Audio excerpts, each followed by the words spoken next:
pala ako.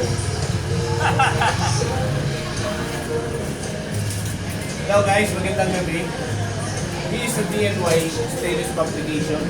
Meron tayong mga available, kagaya nito, mga dog cage, na mga heavy duty naman talaga. Kahit ultimo materials na ginamit, makikita mo naman talaga quality.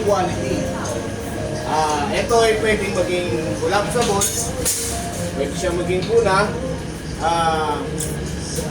Pwede dito guys yung mga malalaking aso, kagaya ng pitbull, canine, German shepherd. Pwede siyang maging one single, kagaya nito. Pwede rin siyang maging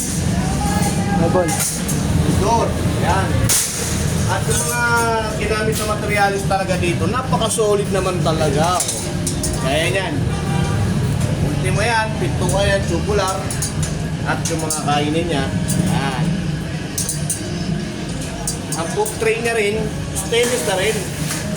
Makapatropa yan, oh. Solid na solid yan. Kaya naman, available to sa DNY. Kung may mga gusto mag-made to order, pwede naman. Basta ibigay nyo na yung sakong sukat ng kulungan, ng aso nyo. Kami na bahala. At malaking discount ang ibibigay namin. Kita naman ang quality ng pagkakagawa.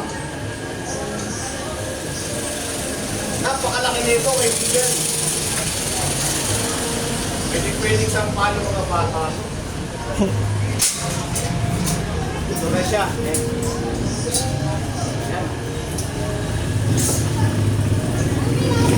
Ultimo mga shopping, solid. Lahat po ito, pure stainless. Talagang napaka-quality. Ayan po, gano'n siya kalaki, oh.